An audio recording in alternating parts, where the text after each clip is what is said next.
طرح کے تعلیمی بیداری کے پروگرام ہوتے رہنے چاہیے. سرکار کا بھی دھیان اس طرف ہم دلانا چاہیں گے کہ اس پوری پٹی میں بہت ساری جگہوں پہ مڈل اسکول نہیں ہے یا ہائی اسکول تو 10-10 کلومیٹر کے بعد ہیں. ظاہر ہے آبادی کا جو تناسب ہے اس زمانے میں جب اس پٹی میں آمد رفت کے ذرائع نہیں ہیں, 10 کلومیٹر دور جا کر کسی لڑکے کا یا لڑکی کا ہائی اسکول میں پڑھنا مشکل ہے. اس لیے ہر 3 سے 4 کلومیٹر پر کم سے کم 5 کلومیٹر پر ایسے ہائی اسکول کا اس خطے میں کھولنا ضروری ہے. ادھر مولانا واسطانوی کا کہنا ہے کہ مدرسے کسی سماج یا کسی شیتر کے مزاج اور تعلیمی ماحول کو بدلنے کا بڑا کارن بن سکتے ہیں, خاص کر نجی مدرسے جو لوگوں کے چندے پر چلتے ہیں.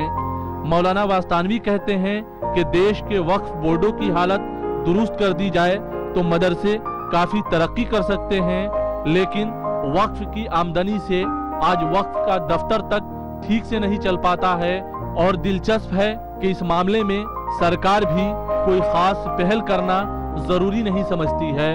ادھر مسلم سیاسی رہنماؤں کو بھی وقف کے مسئلے سے کوئی سروکار نہیں ہے.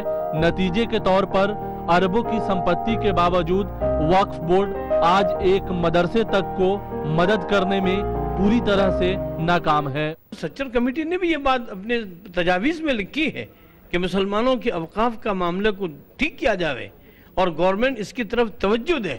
ہماری ساری ضرورتیں مسلمان اپنے وقف بورڈ کے انکم کے ذریعے سے اسکولیں بھی چلا سکتے ہیں, کالجیں چلا سکتے ہیں, مدرسے چلا سکتے ہیں, مسجدیں چلا سکتے ہیں. لیکن بدقسمتی سے ملک میں ہزاروں کروڑ زمینیں بیکار پڑی ہوئی ہے یا بدماشوں کے قبضے میں ہے, ڈاؤن لوگوں کا قبضہ ہے, جس کی وجہ سے وقف بورڈ کا جو فائدہ مسلمانوں کو ہونا چاہیے وہ نہیں ہو رہا ہے. کتنی بڑی بڑی پراپرٹی آپ سن رہے ہیں کہ صاحب نے بڑا محل بنا دیا کروڑوں کا ایک یتیم خانے کی زمین پر. میں اس مسئلے کو یہاں چھیڑنا نہیں چاہتا ہوں, لیکن جب آپ نے چھیڑ ہی لیا میرے سامنے وقف بورڈ, وقف کی جائیداد میں سمجھتا ہوں ہمارے لیے کچھ نہیں. بھلے ہی اس جلسے کا آیوجن ایک گاؤں میں کیا گیا ہو, لیکن اس کاریکرم میں بتائی گئی باتیں کافی مہتوپورن ہیں.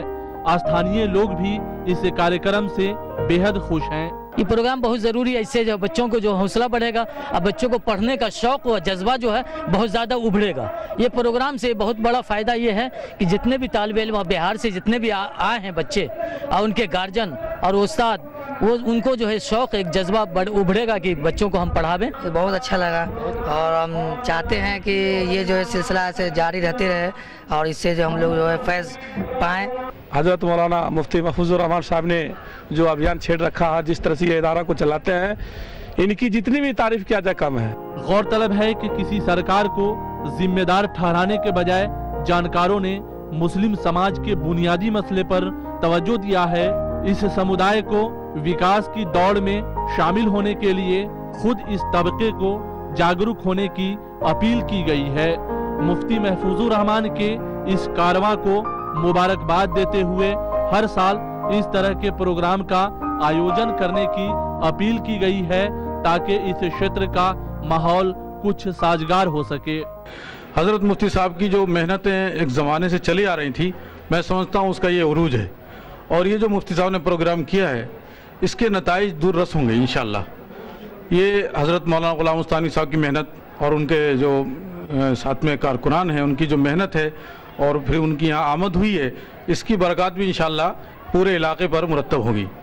جب قطرہ قطرہ ملتا ہے تو دریا ہوتا ہے. مولانا مفتی محفوظ الرحمان صاحب عثمانی کی عمر میں اللہ پاک برکت نصیب فرمائے.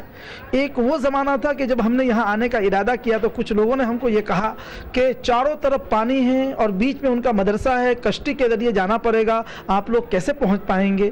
لیکن وہ لوگوں کو بلاتے رہے, دعوت دیتے رہے تو آج نوبت آئی کہ بہار کے نہیں بلکہ ملک کے خمیر اور ملک کا مغز جس کو کہا جاتا ہے, جو ملک کا جو ہے گویا کہ کریم ہے, وہ یہاں پر جمع ہو گیا.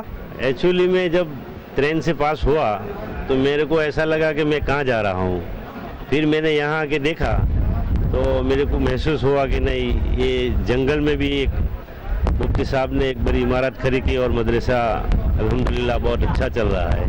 جب ہم اس ریگستان میں ہم نے قدم رکھا اور ہم نے دیکھا کہ اس ریگستان میں مفتی محفوظ الرحمان صاحب نے اس ریگستان کو چمنستان میں تبدیل کر دیا ہے، تو اس پورے علاقے میں علم و آگہی آ رہی ہے، اور علم و آگہی اور علمی ترقی کلید ہے، کنجی ہے تمام ترقیات کی۔ میں یہ نہیں سمجھتا کہ یہ دنیا ہے یہ دین ہے، میں یہ سمجھتا ہوں کہ زندگی کا مشترک حصہ ہے، ایک تو معاشرے کا ہے اور ایک وہ ہے کہ انسان زندگی کیسے گزارے، اس کے لیے انجینئر کا ہونا، ٹیکنیکل کالج کا ہونا، میڈیکل کالج کا ہونا، اس پر میرے یہ پروگرام میں شامل ہے۔ اس کے لیے میں زمین کا متلاشی ہوں، کچھ زمینیں مجھے مل چکی ہیں اور ہاسپٹل کا تو سلسلہ شروع کر دیا ہے ہم نے، اور اس کے علاوہ ہم نے پروفیسر اختر الواسی صاحب کو علی گڑھ یونیورسٹی کے نمائندوں کو اس لیے بلایا ہے، اس کے پیچھے کوئی نہ کوئی راز ہے تاکہ نیشنل اوپن اسکولنگ کا معاملہ اور اسی طرح سے دوسرا ہے تعلیم کا، MBA کا، فلاں کا اور آپ کو